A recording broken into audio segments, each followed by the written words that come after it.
form. We will meet, we'll give feedback on each other's sets, we'll get feedback, and we'll go on the town. We've gone to a couple open mic nights. Like I said, this has been a semester doing this. It's been an absolute pleasure to work with the comedians in this group this past semester. I mean, they're basically seasoned professionals now. The only thing is, unfortunately, none of those comedians were able to make it tonight. We're stuck with some randos that I found like an hour ago. I think it's gonna go great, actually. We're here, we're in the hottest club in all of Austin, the HSM studio.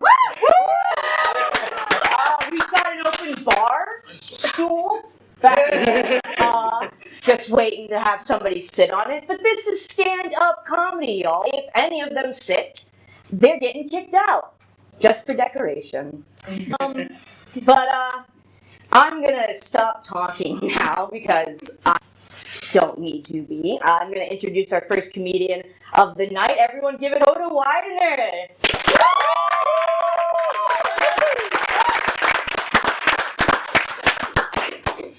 What you gonna do now? Hi, how you doing? So I just did 4 hours straight of nothing, and boy am I exhausted. I think I'm just gonna go lie down, close my eyes, and think about what sleep feels like for the next few hours, okay? Anyway, happy holidays, everyone. Christmas time is here, that's fun. It's that one special night of the year where evangelicals celebrate the birth of a Jewish man with holidays, so. I think it's funny to think about if Jesus would celebrate Christmas or Hanukkah, because Jesus was Jewish. They brushed that over in Sunday school, especially in my Sunday school, but no, he was Jewish. Is anybody here Jewish? No one? Bro. Well, where are they? Guys, we have to find them. They could be in trouble. I'm just kidding. I'm sure they're fine. Well, it's funny because I didn't grow up around a lot of Jewish people, and there was this one cat I was talking with a friend with, and we both didn't know she was Jewish, but she came out as Jewish, and everybody needs to come out of the house at some point. My friend and I were both taken aback, and so my response, because I wanted to be supportive, I was just like, "Oh, well, you," and she was just like, she started laughing at that. I was always like, "Okay, I'm so sorry." Mazel tov. And that seemed to go by a little bit better. I just imagine what Jesus must have been like as a child. It must have been hard for his teenage years, especially with Mary. He's just like, sex! What do you think about sin has sex? Neither will you! Jesus is going around red. Mary, your son is healing people. He's the Messiah. Congratulations. She's just like, yeah. But did you know his brother's a doctor? Dude, Jesus is so funny. He's also super shady. One of my in the Bible is the part in Matthew, I think, where he's 12 and his parents leave him in town to go to another town because they just were, because you buy map those days, I guess. Well, his parents realized that he's not there back, and they blamed him for it. Can you imagine if your parents got mad at you in the gas station? I was just trying to buy my True milk while reading it. But Jesus was smart, right? Because he turns and he's like, while his mother's screaming at him, "Well, Mom, why didn't you just think to live in my dad's house?" And at that point, Joseph is just like, "Oh, he got you." But seriously, who the father is. Funny thing. Church is a funny thing. Every week, I am a 21-year-old college student, full-time job, who travels to a room full of octogenarians to talk about the Force. But, I still and so much enjoy the incestation bowls and the weird people pitching me their books. I was younger. I was raised like a good little Christian boy. That he gets jealous a lot. But when I started coming to college, I realized when God just doesn't do it for me. I just branched out and became poly. I don't know, but I do try to keep an open mind. I remember when I worked at a hotel, and we had a block of rooms reserved for the Muslim Student Alliance. It's this great organization of colleges all over the state of Texas, people united by faith. The guy who organizing it, his name. Well, there was this girl who came up to me and we started talking. And so I was like, oh, well, Muhammad. And she just kind of like, ask a white boy. Of course she knows a Muhammad. That's like asking a white guy if he knows an Adam. Oh, well, this is just one more thing. Jesus decided to say this. He was like, like I said, he's really funny. He told this joke, one last joke before I go. What do you call a gay Jewish top? All right, that's my time. Merry Christmas, everybody.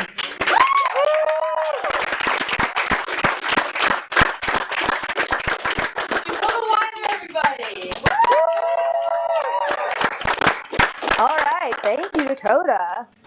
Yeah, Dakota, a little while now, he's opened my eyes a lot to many religious spirit things. I grew up Catholic. I like to say that I grew up, not that I am Catholic, because I'll pretty much believe anything at this point.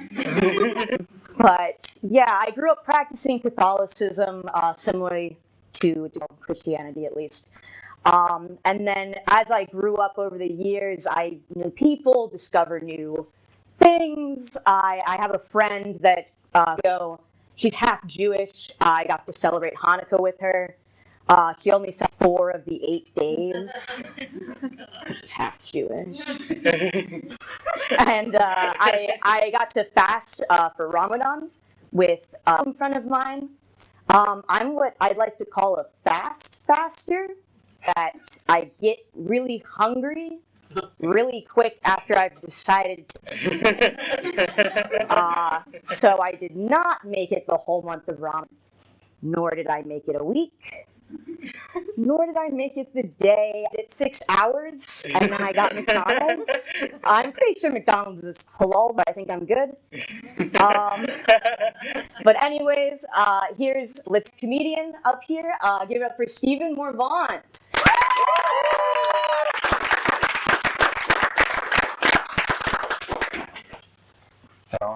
I'm Stephen Marvant.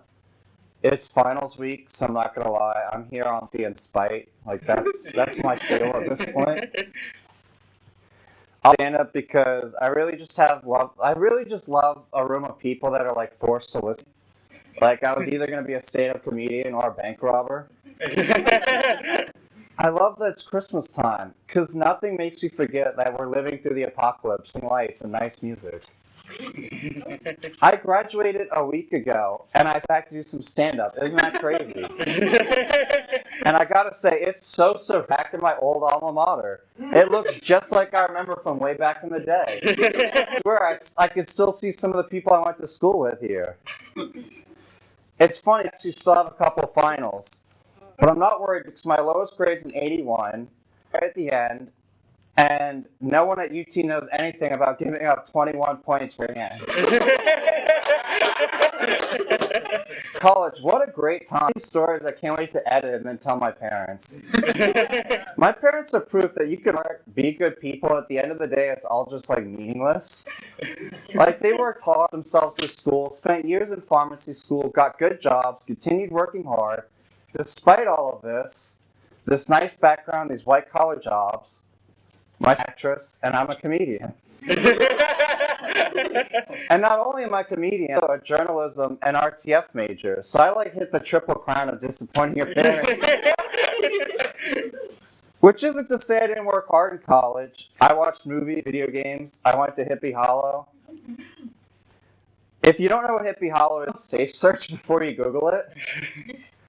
My friend bad ideas. This is life advice. If you're a male and you have another male friend, hey, it'd be really funny if, whatever follows that is going to be the worst idea you've had in your entire life. So he's like, hey man, it'd be really funny if we had a few drinks and one each. And I have like no resolve. So I was like, yeah. By the time we got there, the drinks kicked in and I didn't even notice it was a nude beach. I was just like, wow, this is just crazy. And my friend was like, wow, I'm Hispanic.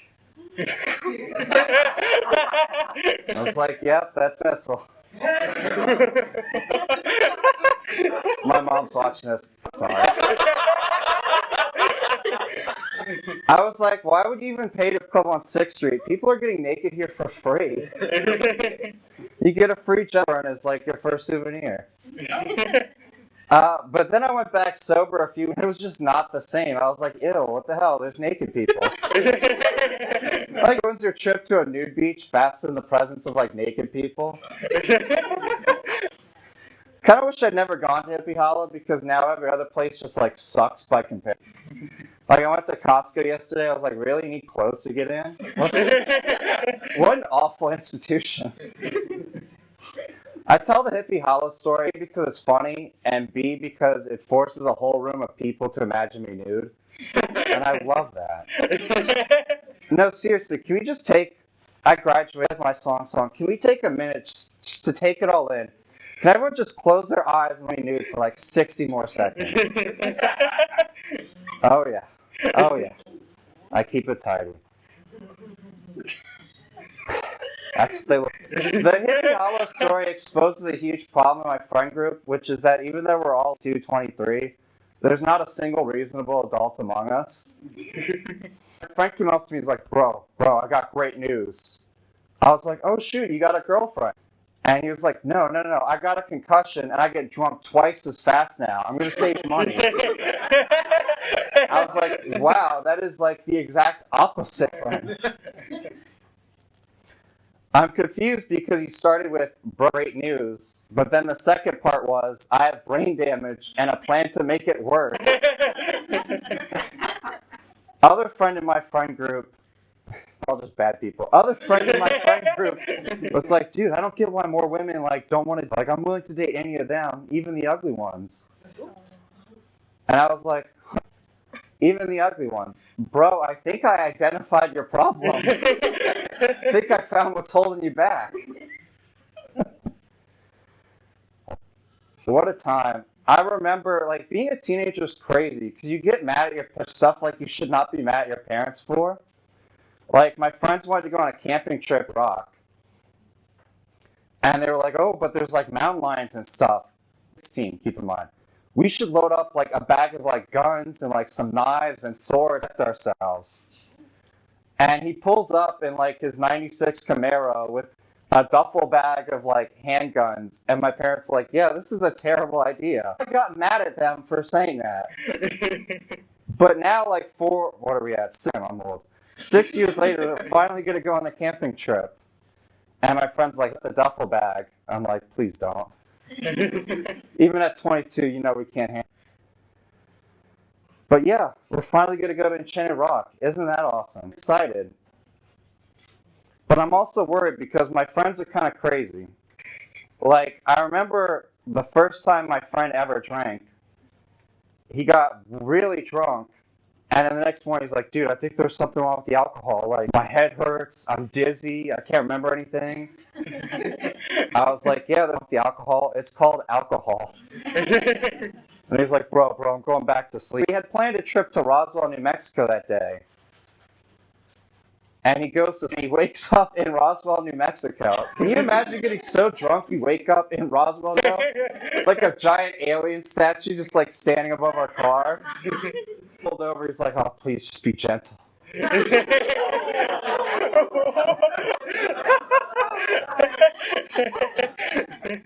Can prompter scroll because I remember that my mom's watching this. So I don't want to tell her. Thank you. Reunions with my Cuban family because we're all different skin tones. It looks like you're getting samples at Lowe's. It goes from I don't know. I think he's I think I need to see some papers. He looks like a bad hombre. Oh. Dakota. I always thought I had a little bit of color to my skin, but on the Uber rider, the driver switched on Imagine Dragons, so I guess not. Speaking of Cubans, my Cuban grandpa, what a legend. We went to this restaurant in New Orleans, and he ate a sandwich. So he went home. A Yelp review was not damaging enough. He went home and wrote a handwritten letter to the restaurant. And English isn't his language, so he had like a dictionary and a thesaurus.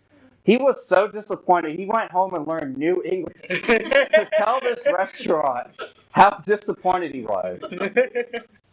I don't know what was in the letter. Must have been pretty bad, because we went a week later and the damn place was... The poor owner was reading the handwritten letter like, yeah, we're closing.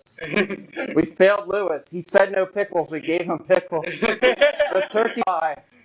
Can't keep going. Well, for once in my life, I have things to say, so I guess that's my time. I guess it's time to graduate. Write, I take 2 finals, submit 3 papers, write and direct a short film, and turn in a journalism Monday. Thank y'all.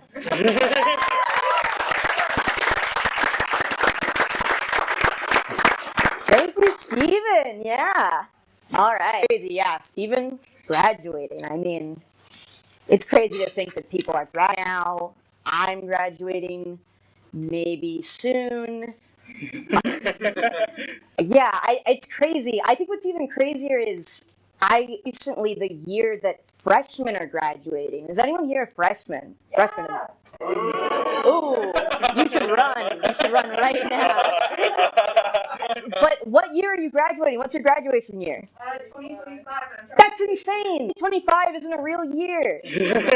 We shouldn't make it to 2025. We made it to 2020 and it just keeps going. Amazing. Anyways, we're going to have a short but kind of long commercial break here. It's going to be exactly 7 minutes and 46 seconds. So you have the perfect amount at the bathroom or call your mom or something. But yeah, we're going to be, so stay here. Don't go anywhere. Of course.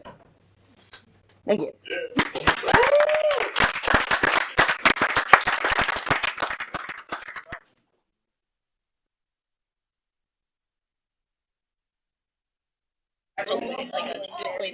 I'm here. I made it. I thought 7 minutes was going to be a lot faster than it was. Whoa.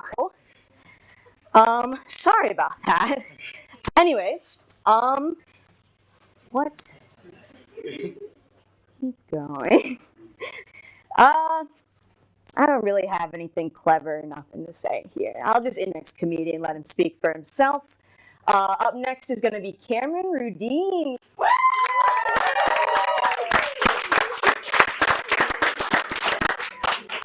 So plugged into anything. Well, alright. Well, I'll do that though. See, my dad, he passed a month ago. And now I'm doing stand-up comedy. Fatherless right there. So, I don't really have anything written, so I'm just going to tell a story. This is a story of when I had to pretend to be a gay man to get out of a woman's bed. This was 2 years ago, right after first kind of bout of quarantine over the summer. I just gotten back sophomore. This girl hits me up over Tinder at 2 a.m. Nothing good happens at 2 a.m. From Texas State. She goes, I don't like sleeping alone. You want to come over? I could not say yes fast enough. I'm a deprived bastard. So, next thing I know, I'm in my car. I'm blasting Journey. I'm cruising down fucking 30 towards San Marcos. First red flag. I show up to the house. There were like 7. And this girl comes, brings into the room. Ski bop boop. I fall asleep. The next morning, I get woken up by a very large man standing over me. Murderous. Tattoos down this arm. Built.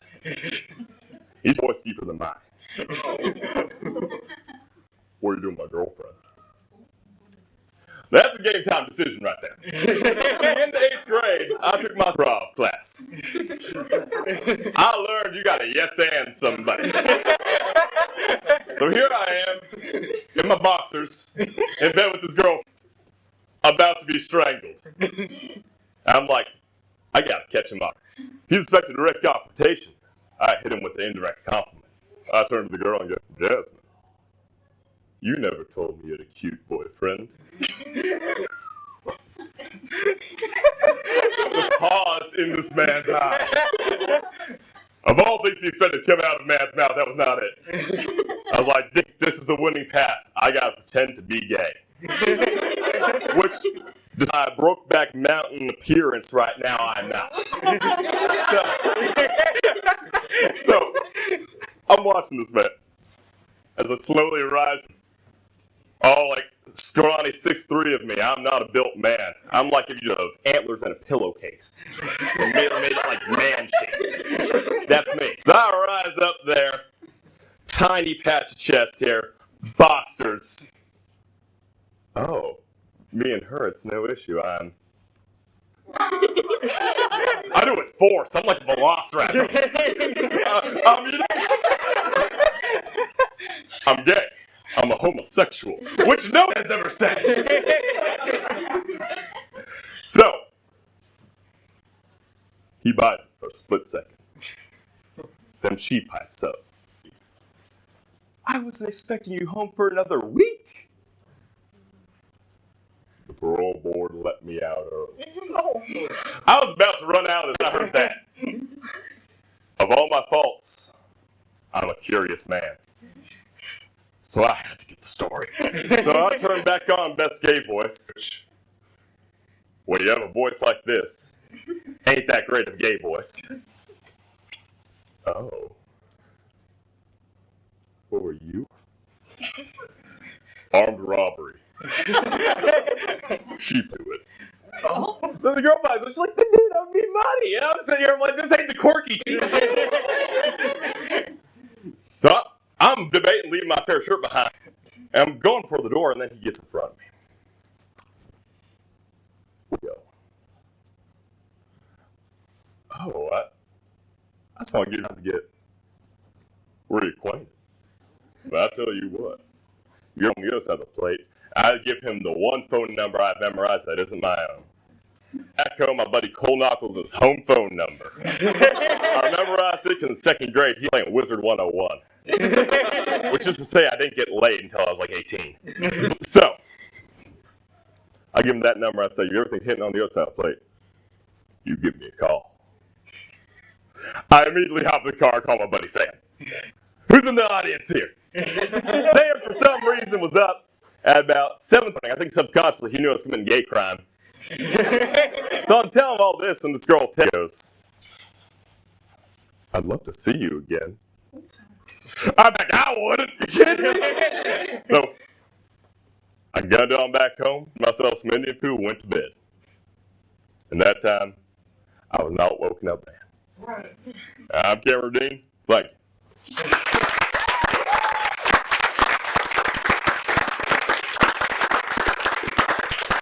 Cameron, thank you. Get this real quick. Yeah. Cameron Dean, everybody. Let's hear it again for my favorite cowboy in the audience. There's two cowboy hats, and I know both of them.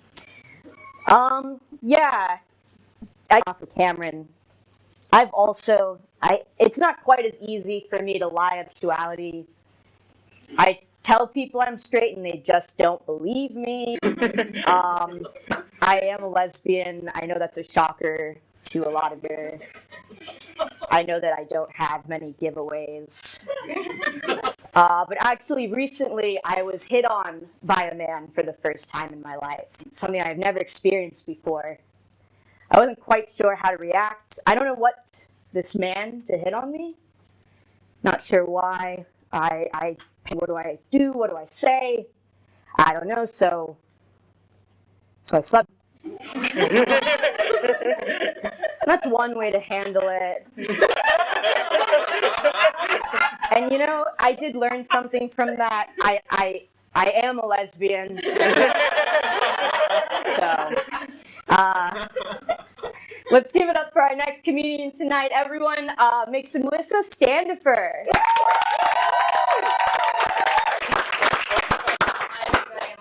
Okay, I'm centered. Cool. So before I begin my bit, I just want to give a really big shout out to the guy who lives in my dorm. He told me today that I'm dressed like Dr. Doofenshmirtz, and that just really like helps my confidence. But since I'm talking about a doctor, what a great segue to my bit. So I'm Native American, right?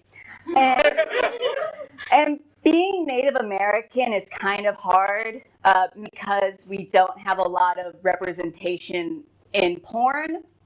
I know that Pornhub isn't the place for racial equality, but it is undeniably an incredibly diverse platform. I checked the tags. We have white, ebony, Latina, Asian, child.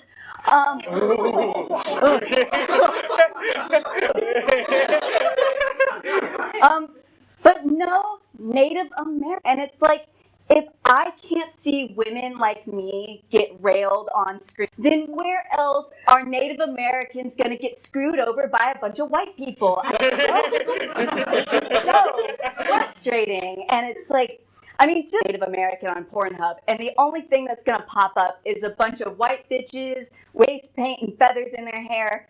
And this is so confusing to me. Like, with all these missing Indigenous women, not a single one was trafficked onto Pornhub. Like, where are this is the question that no one is asking. And it's like, it's gotten so bad. Like, I know y'all think funny or whatever, but, missing Indigenous women, hilarious. But I take this topic very seriously because as a 19-year-old, porn is the only way I can get through constant internal battle of little big horny. And that's for my history people out there. It's gotten so bad. I'm even thinking of starting up my own movement where I'm using a red handprint to represent missing Indigenous women. Semen, mainly because sometimes you just have to take matters in hands and be the change you want to see. Whatever Michelle Obama or Greta Thunberg said, I don't know. Could you imagine if Greta Thunberg watched this? She just sees me talking about semen. She's just like, "Damn you!" But yeah, and I know I'm advocating for Native American rights or whatever, but I'm not gonna lie. I am extremely whitewashed. I don't know if you could tell by my entire Urban Outfitters outfit I'm wearing right now, but I'm extremely, and for my whole life, I have just been a brown kid, being a white person, and it has felt like I've been in one performance of Hamilton. And I think the most blatant example of my whitewashedness is that from middle school to now, I have been extreme emo. And I like to think if I had an Indian name, it'd be Trail of Tea. But yeah, say that I'm still emo because I got this little thing about a week ago called If I Rapped. And I don't know if y'all know that, but basically Spotify told me that I'm in the top 0.005% of all My Chemical Romance listeners. And I don't know if that says a me, but I think it means I just have not been getting laid at or anytime soon. But yeah, I know the whole joke about being emo is oh, it's just but what they never tell you is that being emo is kind of having, and that one, it never goes away. It never is. And two, they both leave a bunch of weird scars all over you. And hey, this is my issue. Don't get offended, okay?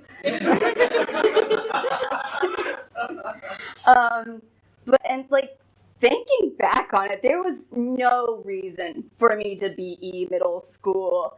Like, I grew up in suburbia. Both my parents worked at a firm. They have loved and supported me throughout my entire life. And yet, for some reason, 13-year-old me just, like, locked herself in her room. Just like, nobody understands me.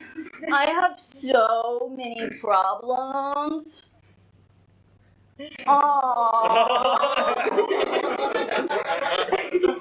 And it's like, shut up, bitch. Jesus. Like, you don't have problems. You don't have depression. You're stupid and don't want to do your algebra homework, okay? And it's like, did not have real problems. Like, do you know what could have happened to me? Do you know what a real problem? Being sex trafficked and put on Pornhub. That's my bit, and I hope y'all enjoyed it. And thank you so much.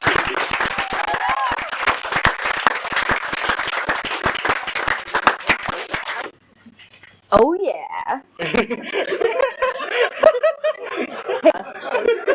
Alyssa. Yeah. What's it like being a virgin? I can't. I have had sex one time. It was with that guy. So catch up to my level. I'm not much of a porn aficionado myself. I have from time to time, I suppose, but I do agree with much of your sentiments there, sort of advocating.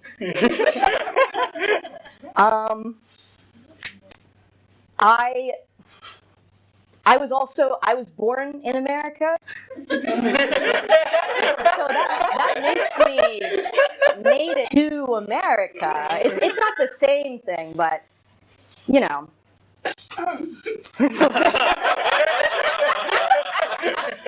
I'm in tonight. Excellent guy, very shocket. He's gonna come out. His name is Braden Burton. Disco ball, Braden Burton, everybody.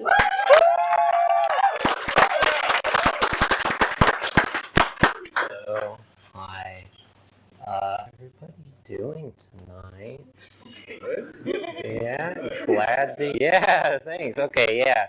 I myself, according to my mood bracelet, I'm doing somewhere in between blue and green. I think that means happy in mood bracelet speak, but a bit of a surprise. I could have sworn I was in a constant, overwhelming state of existential dread. But I must be wrong. I can't argue with the science. Far be it from me to argue with science. I am, after all, a scientist myself, as it were, a biology major. Interesting thing you'll learn about biology if you study it long enough is that it's actually really boring. It's a real bait and switch operation, as it were. They get you with all this stuff up front, the dinosaurs and the cheetahs running really fast. But once you learn the cow goes moo, it's all. It's an unfortunate situation. Yeah, anyone who knows anything about science knows that there were only two cool things ever that had science, and they were space and the dinosaurs. And they couldn't even get along. It's unfortunate. They had a bit of a falling, as it were. 65 or so million years ago. Yeah, I don't know. Biology, whatever. It is what it is. You get to do sometimes to hold a snake, or you have to measure a bunch of fish, or you euthanize a bunch of cats. That's kind of fun. That's why I'm doing it, really. Sweet cat euthanasia. Yeah, what was I going to say? Whatever, biology. I'm sure I learned something. I learned some things. I did, yes. I learned to pollinate orchids, which is a lot harder than you might think it would be. Yeah, because orchids, they belong to I don't want to get super technical, whatever. They belong to a group of plants which we in science call good pieces of crap.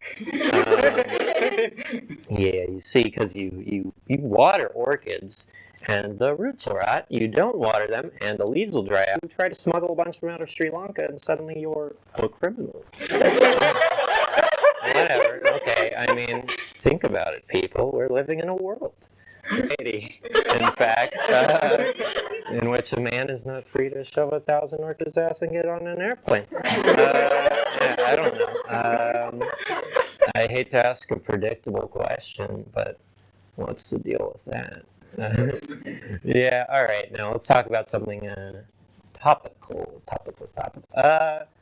Well, no, this was topical like 3 or 4 weeks ago. Prop A. Did y'all hear about that? It was a proposition to put more police in Austin like that, and it did not pass, and I am glad. There are 1,000 good and justifiable reasons to not want more cops in Austin, but as always, my motives are ulterior. Yeah, I do a lot of jaywalking. I'm something of a hardened criminal, as it were. I haven't crossed the street in years. Well, okay, whatever. Talk about something else now. This is actually more talk. Spider-Man. Spider-Man. Is it new Spider? Yeah. Spider-Man. Oh, wait. Spider-Man, right? No, but yeah, there's a new one coming out, and I saw the trailer, and I'm a little offended that no one over at Marvel thought about me when they were casting this thing, because it has been my dream for the longest time to be a Spider-Man villain. Not because I like Spider-Man or acting or anything. I just really hate Tom Holland. Here's my pitch for real. If anyone out there is in charge of casting, hey, listen, you don't even have to pay me. I'll just beat up Tom Holland and say mean things to him, and you can film it and have what they want. I get to beat up Tom Holland. You get to make your little movie, and I'm sure Tom Holland gets something. He probably unearned praise, probably. Whatever. Yeah, well, to this junk, I have the unenviable task of informing you that this set does not have a closer. So I'll just leave you with some words this man once said to me. He said, Brayden, stand-up comedy is the illegal ivory trade. They are both very funny. That's it. Bye.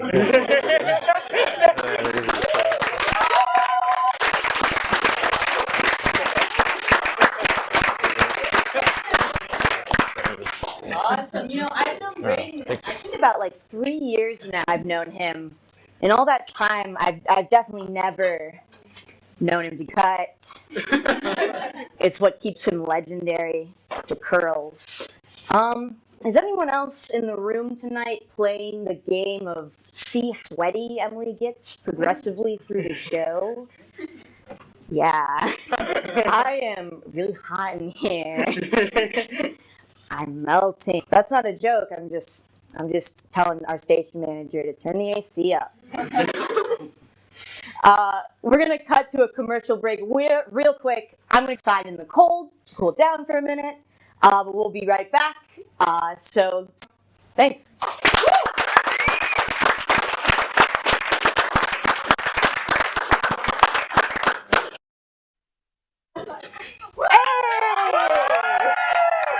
Welcome back.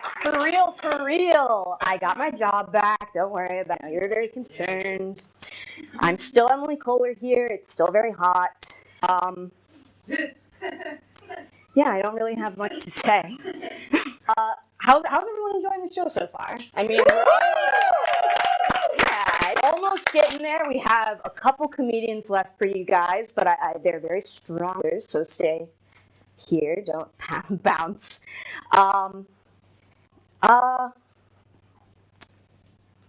No, I'm not gonna do that. Sorry about that. Our next comedian coming up is Xavier. Give it up for Xavier, y'all.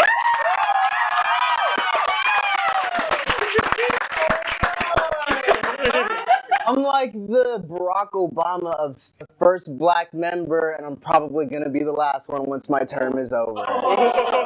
Racism is hilarious, y'all. See, you laughed, bro. One time, a kid with Down syndrome like hate crimed me, and I'm very conflicted about it because he has more chromosomes than I do, and it probably wasn't his fault, bro. But he jigaboo in front of my face, and I feel like, you know, your grandfather had a KKK or something, because there's no possible way that you could have pulled that out of your ass like that. Ease. I know you were thinking about that. I know you were planning it. You're not fooling me, bro. And it's crazy how the idea of racism, judging people looks, and, you know, completely trying to figure out who you are based off of your skin color. When people see a bunch of black people walking around, they're like, oh my god, let me hide my purse. People see a bunch of Asian people, they're like, hey, it's karate class. And when people see a bunch of dudes at an airport, they're like, I have about 3 minutes before they blow this place up. People see a bunch of white people, they're like, oh no, I have about 5 minutes before they shoot up the school. It's very terrible, y'all. This is a serious issue. We have to address it. And this white girl the other day, and she was like, I only date black guys. I'm like, that's very, because it sounds like you're ordering food. Like, this isn't McDonald's, bro. This is real life, man. You can't just say, I'll have the number 4 combo, hold the crackers, blacks only. Like, this isn't how real life works, man. The fetishization of black people is such a serious issue. And someone has to problem.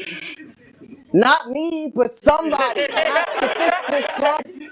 I actually really love that fetishization does not affect in any possible way. Why? Because nobody wants me. I was at a slave auction. I'm not getting sold, bro. If you bought it as a bad investment on your part, the only good thing that I will do to you is slacking off on my cotton picking and sleeping with a wife who's very depressed and is probably a lesbian, but just as racist as you. Let's not get it twisted. No, but it's very, it's like, you take one look at me and you're gonna put me on rollback, the clearance section. I'm in the bin with $3 2000s movies that nobody watches anymore. You're gonna walk right, dude. And honestly, I'm perfectly fine with that. Take him. He's good, bro. You're good. Do Master's work. You're No, it's very funny. I'm not just, but I to be lying if I said I didn't really hate black people sometimes. It's just people get on my nerves, bro. Literally a couple years ago, one person ruined the community for me. It's 2016. I'm a freshman in high school. I'm in the room and I'm changing my clothes. I had my favorite shirt. It was the Mickey Mouse shirt. It has everywhere. Mickey, Mickey, Mickey, Mickey, Mickey. It was just his face. I was dripped beyond.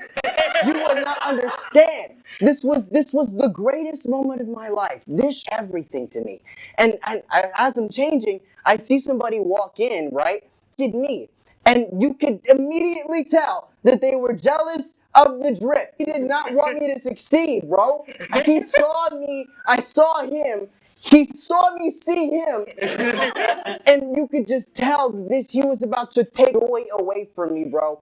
So he walks up to me, and he's like, that's a really nice shirt. Can I try it on? And me, being an innocent little bitch, yeah, sure. Take my only shirt. I want you to be happy.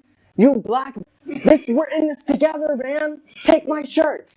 So he takes it, and then he's it on. And he's flexing, and he's looking at himself in the mirror. And he's like, Mickey, Mickey, Mickey, I look. And I'm like, okay, I guess you do look good. I'm gonna go put myself in my locker now. So as I'm putting my locker, and when I'm done, I turn around, and this black bitch is gone! Nowhere to be seen! I don't see him anywhere. I'm asking around, I'm like, do you see a Mickey Mouse shirt? Any Mickey Mouse shirt? Do you see a Mickey Mouse shirt? No? You're all useless! Where the heck is my Mickey Mouse shirt, bro? Why would you even do that to somebody? Why are you gonna a fellow black person, bro? I don't understand. Like, what do you have to gain from that? I think you're gonna get hosed with a Mickey Mouse shirt? Does it look like I'm getting hosed from that shirt? No! Give me back my shirt!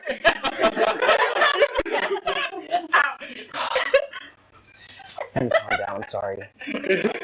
I feel like my dad tries so hard to make me doesn't freak out over Mickey Mouse shirts. But it just always go well, you know?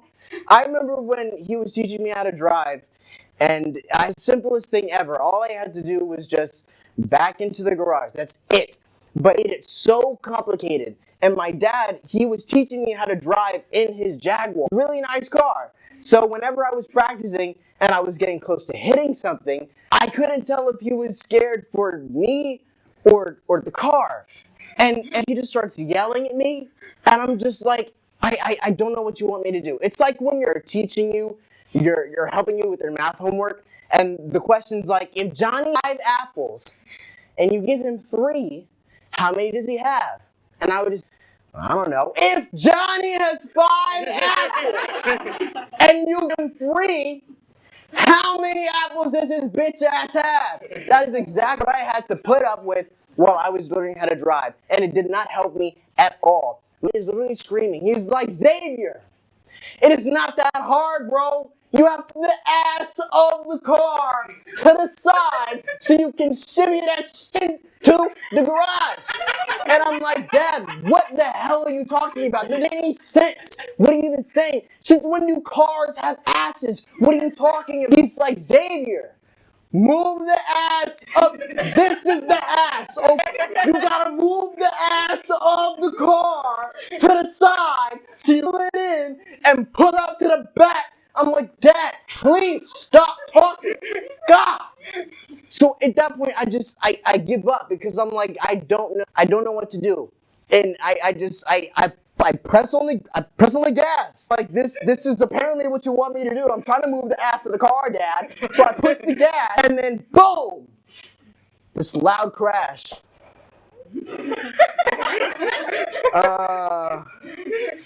Was that you? That was okay. Right. I am driving the car. Right. Okay. I open it and I get out and I see this with Down syndrome in front of my bumper. I'm like, dang, I should really help him up, should I? I just hit a disabled person with my probably not good. And I'm black. If someone calls the cops, it's a wrap for me. So I lean and I'm like, dude, are you okay? And he's like, he gets up slowly and he looks at me in my eyes and he's like, you baboon? Watch where you're going, you hit car. And I'm just like, bitch, screw you, dude. Matter of fact, let me get back in this car and I'll go another round when I act a fool in front of me. You know what? I'm an idiot. Racism is not fun. This sucks, bro. Damn, that's all I got.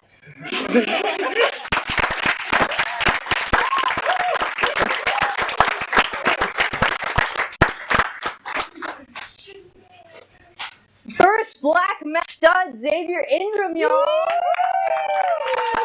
In our long history of existence, we have only had white people. We just started. It was just me, for, I guess, the month before it was conceived. So we did only have white people. Anyways. I can't believe how many of y'all came out tonight. This is great. We got full in the house. That's a lot of people. Yeah.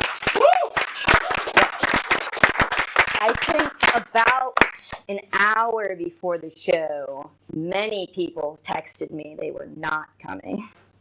They said, I'm not. And I was like, oh, there's going to be 6 people in the crowd. We're going to do 6. There's 6 whole people, which is what we do every week, actually, with us. We sit in this room, and we do the exact same thing we're doing minus 40 people. So you can imagine how hilarious that is. Time. And I really wouldn't rather be doing anything else on a Thursday night at night. Honest. But yeah, we're gonna bring out our last comedian of all. So let's make some noise, a lot of noise, for Michelle Foss.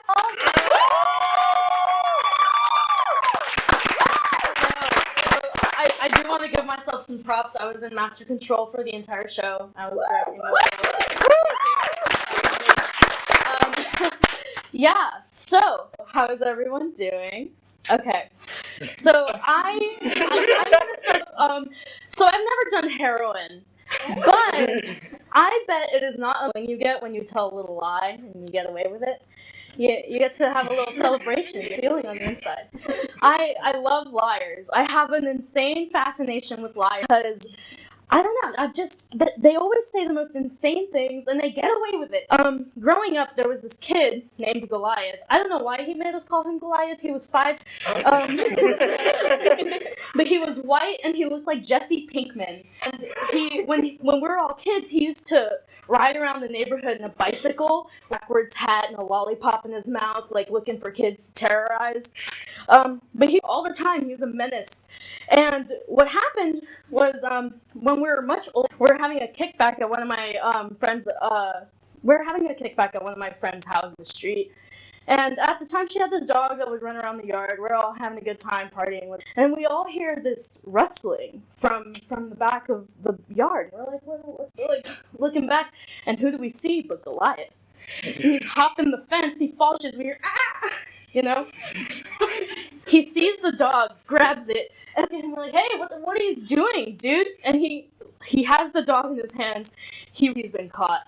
He looks at us. He looks at the dog. He looks at the fence, then looks at us, and then he goes, "I have cancer," and then he drops the guns away. He really committed to the bit. The next day, he came over and shaved his head. I love liars. There's your everyday run-of-the-mill liars like Golaire, and then there's your more sophisticated professional liars like Bill Clinton and the suicide worker I talked to last week. Yeah, my favorite famous is this lady named Tanya Head, and if you don't know who Tanya Head is, she's from the early 2000s, and I say that like she's a time traveler, but she's probably still alive, probably. She's this woman from the early 2000s, convinced the entire city of New York that she had survived 9/11, when in fact she had not, and she was not in New York City on 9/11. Instead, she was in Spain. She had this lie that she became the president of the 9/11 Survivors Network. She lied her way to the top, and she made no money. She didn't think from it. In fact, she actually made a net good. Which, like, if you're gonna lie. Yeah, like, I often think, like, if I'm gonna lie to someone to that extent, I might as well get something out of it. You know, when you're a kid and you fantasize about lying to the Make-A-Wish Foundation so you can meet Dan Povenmire. It doesn't happen. It sucks. But, honesty is also hard. It's different from lying, obviously. Sometimes you can be too honest. Like, one time I ghosted a guy because he was too honest with me. We had just had sex in bed, and he looks at me and he's like, "Hey, like, do you want to go get some food?" And I was like, "Yeah, sure. What do you want to get?" He goes, "Cane's." I was like, "Okay, well, we don't go to Cane's, and this is why." He said, "Yeah, when I go to Cane's, I replace Texas toast with coleslaw, and I also replace my cane sauce with." And I was like, "I used to work at Cane's. That is just vegetables that have been in the freezer months mixed in like expired mayonnaise. Get out of my house." I kicked him out to him again. Yeah. Gotta be honest though, like, it wasn't great. Sorry. Missed out. But like I said, it's very different from lying. I'm about to be honest with you guys now. I no longer fear death. I'm dying, and that's just how it is, I guess. Instead, I have a new fear. It's what I call the post-mortem crap of pants. What that is you die, your body releases all kinds of like gases and fluids out of your body. And I'm so scared of dying and finding me, and I've already pooped my pants because you can't live that down. When Elvis Presley died 40 years ago, and people still bring it up. I knew about Elvis pooping himself to death before I even heard Burning Love. There's no way. Like, man, did you hear about what happened to Michelle? Yeah. I can't live that down. I'm dead. But that's it. And I hope you guys all have a night. I love everyone here.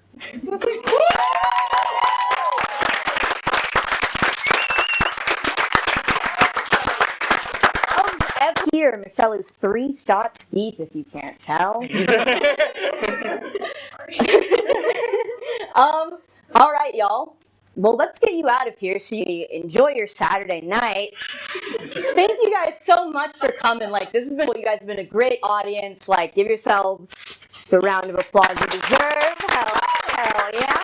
I also want to thank our incredible crew in studio control. They've been doing a great job with the show. If you're watching at home, thank you to you. I mean, let's give one last round of applause for our comedians tonight. Yeah? Oh yeah. A lot of them are kind of newer to it, almost first-time performers for some of them, I think. So yeah, awesome crowd, awesome people. Thank you to our station manager, Madison, who made this whole thing possible by approving this terrible about a year ago. And I mean, that's all we got for you guys tonight. Thanks so much, holidays, and have a good night.